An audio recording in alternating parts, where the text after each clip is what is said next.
Hello, everyone, and thank you for joining us today. My name is Natalie Rios, and I'm one of the hosts of today's event. In collaboration with the College of Health and Human Sciences Student Success Center and the Institute for the Study of Sport, Society, and Social Change, we are excited to host this event on a legacy salute: sport, social change, and activism. For today's event, you will need a piece of paper and pencil. We invite you to turn your Zoom camera on if comfortable, and you may mute yourself if you are sharing stories or experiences or thoughts. And you also have the option to utilize the chat box feature for questions and comments. And you may use the reaction buttons freely. We will have breakout rooms to share your thoughts and experiences on a more intimate level. And now I am going to send it to my other hosts, Talisha. Thanks, Natalie. Hi, everyone. My name is Talisha Teague, and I'm an academic advisor and the programs coordinator for the College of Health and Human Sciences Student Success Center. Again, welcome. Thank you for joining us. And now here's Renee. Hello, everyone. My name is Renee Leonard. I am also an academic advisor in the College of Health and Human Sciences Student Success Center. And today we have the privilege to be joined by three very accomplished women from the Institute for the Study of Sport, Society, and Social Change. Please help me welcome the Executive Director, Dr. Akila Carter-Francique. Dr. Carter-Francique is an Associate Professor of African American Studies at San Jose State University. She's also served as the 2018-2019 President of the North American Society for the Sociology of Sport and has co-edited two books. One, Athletic Experience at Historically Black Colleges and Universities, Past, Present, and Persistence. And the second, Critical Race Theory, Black Athletic Experiences in the United States. We're also welcoming the Assistant Director, Dr. Amy August. Dr. August is an Assistant Professor of Sociology at San Jose State. She does cultural sociological research on youth sports, education, and how families choose extracurricular activities. She is currently working on a new project investigating female gymnasts' activism in the #MeToo movement. And we are also welcoming their wonderful executive assistant, Beth Doyle. She brings 25 years of experience to the Institute, many of which were spent with the Federal Reserve Bank during their restructuring. And her passion is being her boss's right hand, and by extension, organizing and simplifying the team's workload by providing the support they need to be more productive. And she is wonderful at this. And now I will hand it over to Dr. Carter-Francique. Greetings, everyone. First and foremost, thank you. Thank you to our wonderful host to have us here on this, I think, a great day, a great event. And so we're so happy to be a part of it. The Institute for the Study of Sport, Society, and Social Change was founded in 2017 at San Jose State University. And I really consider it to be sort of the brainchild of Dr. Harry Edwards, former student athlete, professor, just a father of sports sociology, if you will, as an opportunity to really expand what he has done in coordinating the Olympic Project for Human Rights back in 1968. And so it's not only an opportunity to sort of share that history, extend that legacy, but also extend the legacy, which is a part of SJSU's DNA. And when we talk about the importance of equity and social justice. So if you don't know much about the Institute, I welcome you to come on in, check out our platform, come on over to our various sites that we have, as I'm working with some fabulous students that we have, our interns with the Institute, and they've done such a great job to ensure that we are outward facing and engaging when it talks about our social media. And so we have, and we welcome you to come check us out at www.sjsuwordstoaction.com. Join us on our Facebook, facebook.com SJSU Words to Action. Please come check us out on Twitter and join the conversation at SJSU Words to Action, as well as our Instagram at Words to Action SJSU. And so again, thank you for joining us today. We look forward to sharing a little bit about what we do. And again, an opportunity to engage in talking about this notion of legacy and equity and social justice. So you have this great image here. I think many of us remember, may not remember, but are familiar with this image of Tommy Smith, John Carlos, atop the podium in salute of solidarity and raising awareness about the inequities that were happening in the US as it pertains to Black individuals and individuals in many different facets from an economic standpoint as well, about the injustices going on. And so they use that platform to really have a moment of silence and raise awareness about some of the US challenges. I have a quiz question for you all out there. Who was the second place winner, our second place medalist that is shown on this podium? Put it in the chat. We'd love to hear from you. We'll check in with you later on that. But we want to continue on and sort of get into this conversation and talk about the agenda for the day. The first few minutes, for those of you that may be joining us via YouTube, are going to be an opportunity to sort of engage in the dialogue and help us understand the importance and significance of sport and activism, to also provide a historical context of activism and revolution, and then to describe the types and ways to be an activist. What we're doing, again, if you're on YouTube, we welcome you to come on into this platform because we're going to take it another level and really get into some great dialogue and engagement about how do you identify, if you will, how you promote social change. And ultimately at the end, we want to support you and help you continue your efforts in advocacy and activism by providing some resources for social change. So with that, I'm going to hand it over to my amazing, amazing colleague, Dr. Amy August. Thanks, Akila. So I want to start us off with the question, what is sport?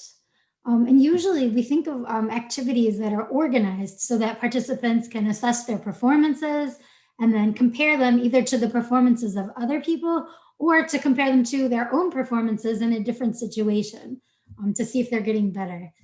But sport, the organization of sport, the organizations that support sport, the meaning of the word itself, and even the purpose of sports often vary from one cultural context to another. Sport can include activities that involve free-flowing, playful action that are really only there for the pleasure of the people who are participating in them. And they can also sometimes include events that are both scheduled and regulated specifically to showcase player skills for the pleasure of the spectators. So with this in mind, we want to adopt a common definition for today about what sport is. And so for our purposes today, we're going to use just this broad definition listed on the slide that we can see right here. And it's deliberately written this way so that it can include all the examples that I just mentioned and any other activity that you might think of as sport. So the definition we're going to go with is sport is physical activity it includes all the physical activities that involve challenges or competitive contests. And over time, it's important to know that the meaning of sport has really evolved. And now it includes what we call physical culture. And that's just defined as all the different forms of movements and physical activities that people in particular social worlds create, sustain, and regularly include in their collective lives. Some examples can include Tai Chi in a park, or capoeira practiced in a plaza, or even double Dutch on the sidewalk. So all those things are kind of part of physical culture, which we're considering a part of sport for today. And so what is the role of sport in society? Well, this is an important question to ask, right? And we ask it as sports sociologists and cultural sports scholars all the time, right? We're really interested in understanding how sport is working to change people and how people can use sport to change society. And one of the reasons that we like to study sport is because it's a socially significant activity for many, many people. People have integrated sports into the major spheres of their social life. So we have sport integrated into our family life, sometimes into our religion, our education, into the economy, into politics, and even into the media. So it's really important to consider this broad scope of sport. And as you'll see, it's also important to remember that sport is a social construction. So it has been created by people as they interact with one another under particular social, political, and economic conditions. And so when we create sport through our interactions with other people, we're really, we can learn a lot about the people who are interacting there in that creation by analyzing sport itself, right? And so when we look at sport, it can tell us a lot about, the values of the people who are playing or watching or sponsoring sports.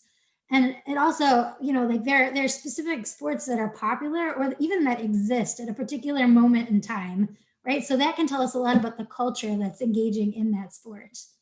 And then, of course, there's the power dynamics, right? Because the particular sports that rise to the top, that have the most spectators, that have the most sponsorships, get the most, investments from like corporations, that can tell us something about power and who holds power in society and what their values are.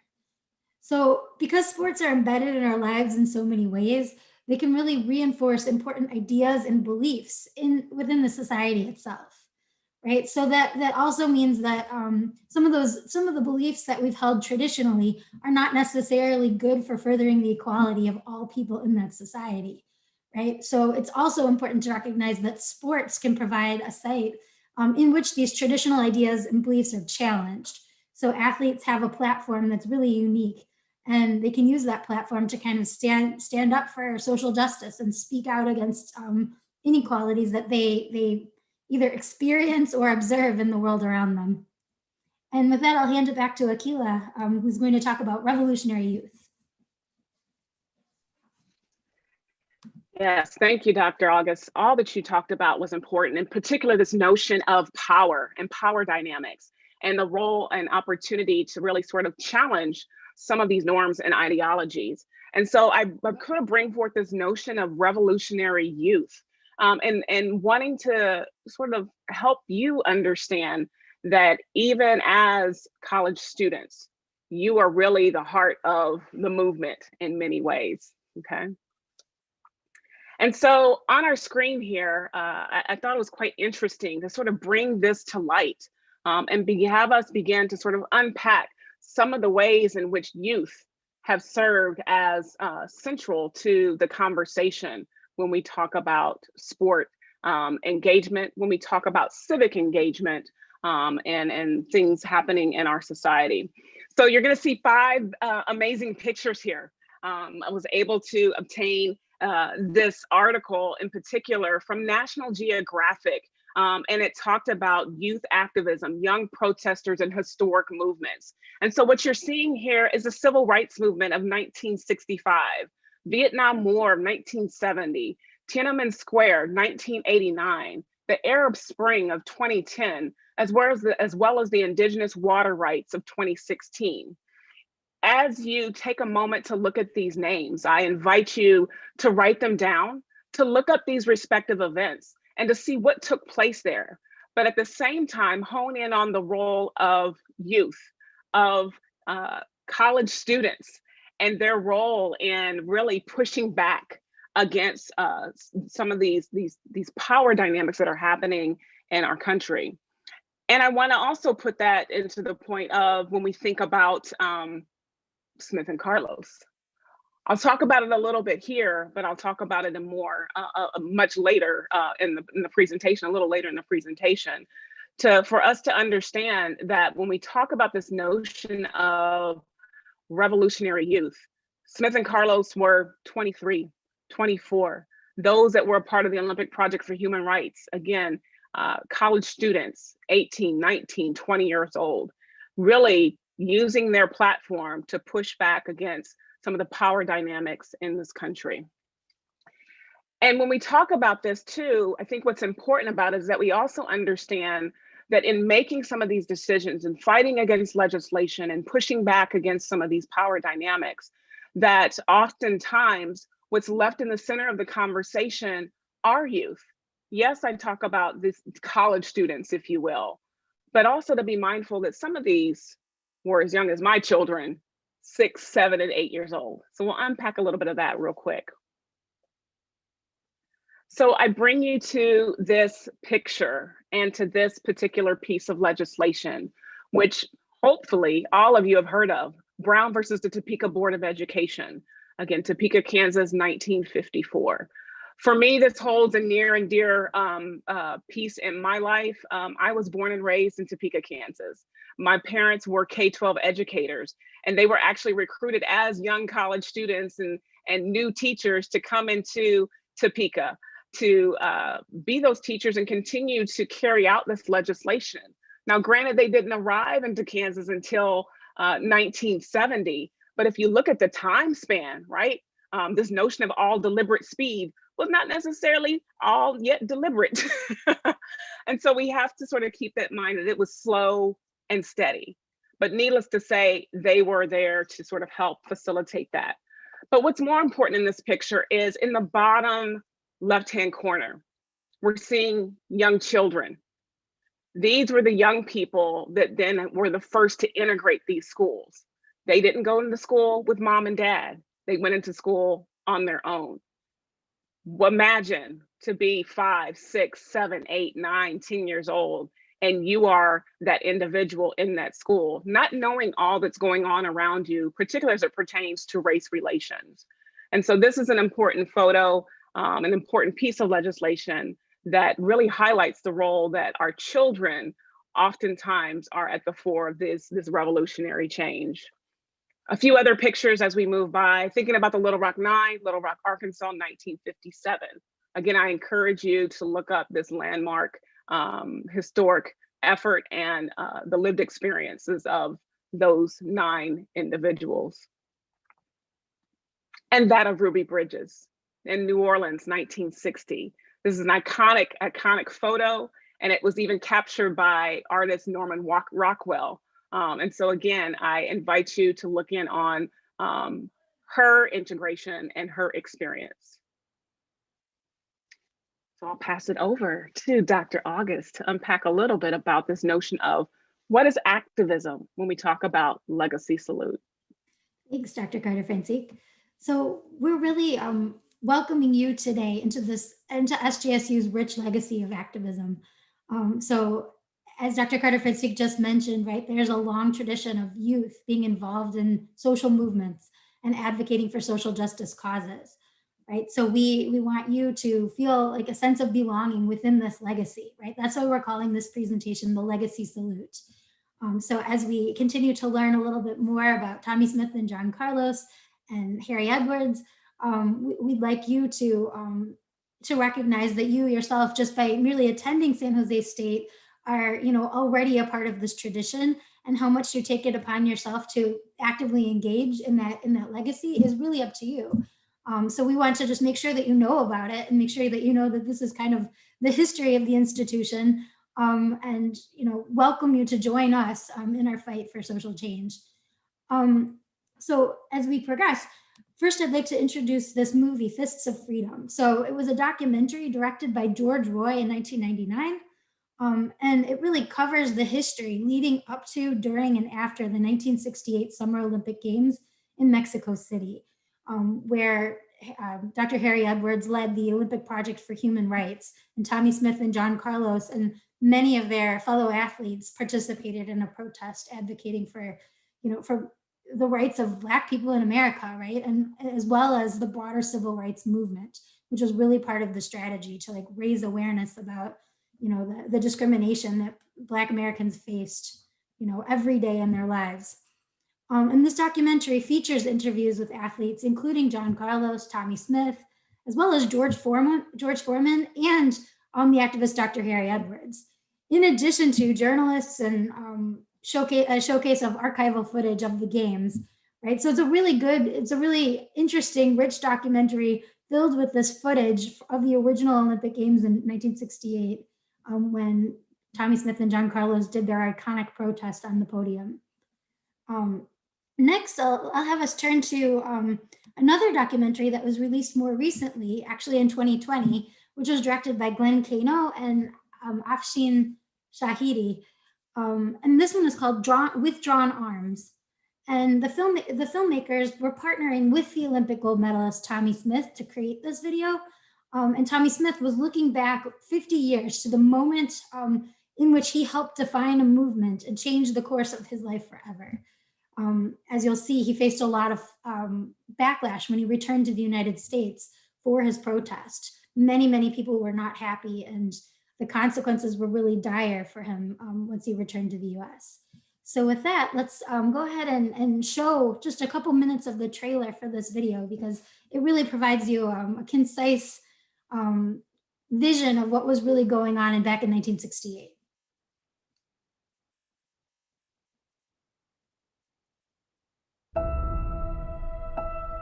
1968, Black athletes were expected to perform and shut up.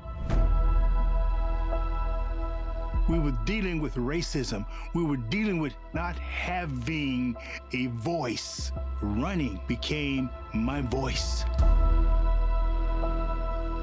I knew something had to be done. My next move would be immortalized in history.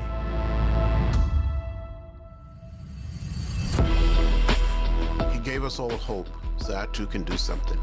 That's a hero. Is patriotism protesting oppression? Or is patriotism blind allegiance despite everything? It's a whole different thing to square up with white supremacy. Change doesn't happen in America without laws. After that Olympics, he was ostracized from society. When I returned home, the only job I could get was washing cars. One day, a car pulled up. They were FBI agents. Tommy was a victim of a fear of radical thought. Tommy's dreams had to be altered because of that gesture. It destroyed what I loved, running, and my family. I hit rock bottom. I needed someone to hold a hand out. I did not recognize him. I said, there has to be a change. Somehow, a Japanese-American artist became one of the captains of Tommy Smith's legacy team. Tommy's salute made such an impact on me that I had to collaborate on a project with him. I said, what if we could make a cast of your arm, and then we'll figure out what to make. I thought it was admirable for him coming and doing this. He took a stand with me.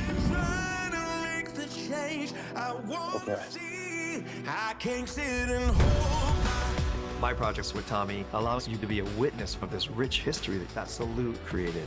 That history is happening right now. How can we not let ourselves neglect the next Tommy Smith? The work that Glenn and Tommy have done is brotherhood. It doesn't matter who you are, we're all in this together. For 50 years, people have been putting words in my mouth. That fist meant pride. It meant strength. It means togetherness, one as a nation.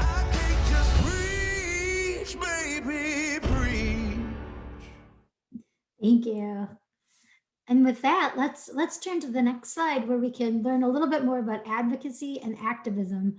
And again, just to kind of get us on the same page with definitions before we move into an opportunity to kind of unpack some of the practical realities of the ways that we can engage in advocacy and activism.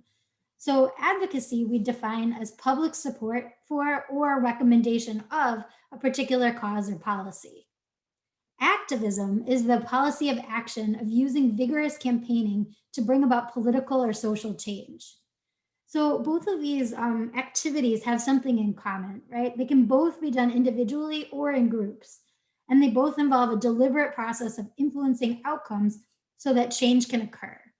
So activism in particular requires a set of skills that allows a person to understand a problem and affect change using a variety of strategies and tactics. And developing skills to successfully advocate for oneself or on behalf of others involves awareness. So you've got to know what's going on in the world, It also involves analysis. So you need to be able to see the different parts that fit together and how they impact one another, as well as their importance to the whole, social world that's impacted by whatever injustice is occurring. And then finally, it involves action plans. So people need to know what to do and how to do it. And these action plans really include a purpose, a message, a way to express the message, and an audience. So if we have all of those components in place, then we can truly engage in effective activism. And with that, I'll turn it back to Dr. Carter-Francik. Thank you, Dr. August. I mean, that was so, oh my gosh, such a moving statement in that notion of you have to know what's going on in the world. You have to be engaged with what is happening in our day-to-day society. There are some of us, and I know we're in college, we're a little bit removed sometimes and can be in our own space, and our own lived experience can oftentimes take the center of our engagement. And so at that time, we may be focusing on our classes, we may be focusing on our social media, but it's an opportunity to sort of open up and see what's going on in the world. And I think where we are right now, I mean, to date, in the past 10 months, COVID-19 causing us to shelter in place, to stay at home, then having that overlap with racial unrest at the murder of George Floyd and the resurgence of the Black Lives Matter movement has caused a pause in our society, a pause and an opportunity to reflect on what is going on in our society, to have conversations. I know I've been, in a household with my children, myself, my parents, and we're having this robust dialogue about what all of this really means and presenting some of the history. And so it speaks to, in many ways, the work of Ella Baker. So a few slides ago, I talked about sort of the civil rights movement. And at that, you saw SNCC, the Student Nonviolence Coordinating Committee, in which Ella Baker was an instrumental individual that helped in organizing those sit-ins. And one of the things she said at that time was, in order to see where we are going, we not only must remember where we have been, but we must understand where we have been. And so to Dr. August's point, we have to be engaged with the world, not just know these events, but understand truly the intricacies and the complexity of what happened so we can move forward for social change, okay? And so we go into this notion of sport, social justice, and activism. How do these things quite possibly link up? Well, I think we can see it in a few ways, as all of our focus was on desiring athletes to return to play at the college level, at the professional level, and we saw great emphasis and efforts put forth even by our athletes that were in the WNBA and the NBA. And so we see this confluence again come together of these three different areas. And so one of the things that we like to do at the Institute is really try to shine a light on how sport can be utilized as a method or a space of learning.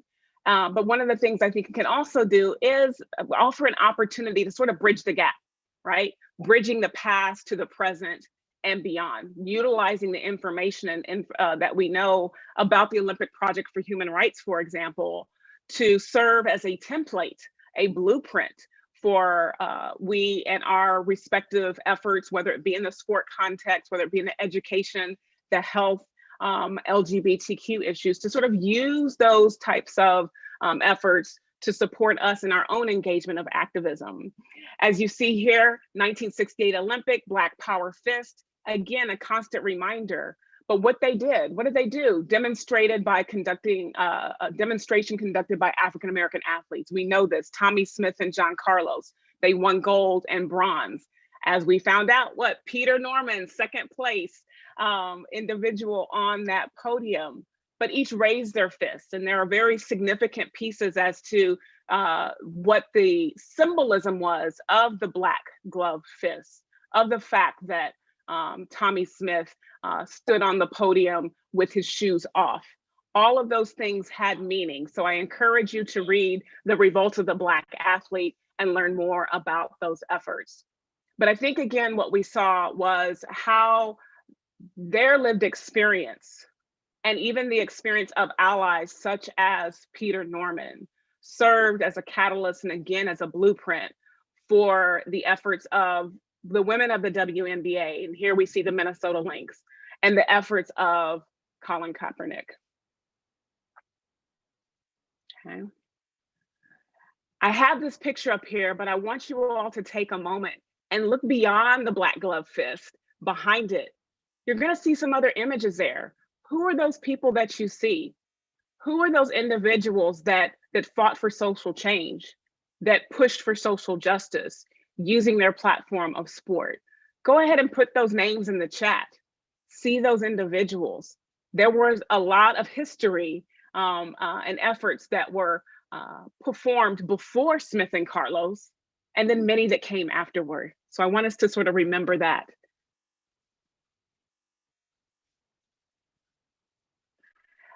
As you're putting those names in the chat, as you're remembering those iconic figures, such as a Jackie Robinson, a Kareem Abdul-Jabbar, a Muhammad Ali, a Wyoming Attias, a Wilma Rudolph, and Althea Gibson, I want you to think about how these individuals have used their platform.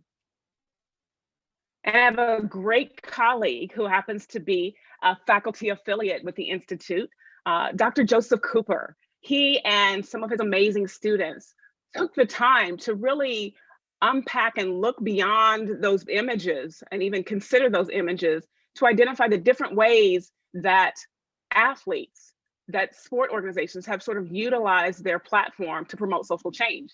And so here are 5 different ways that they have utilized their platform.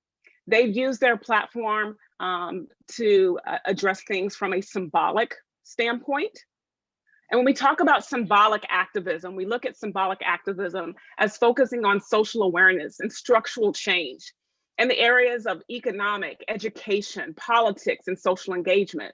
This may be some way that you want to utilize your platform, and again, that we can learn from sport. Other ways, got an image here, I'm in that photo.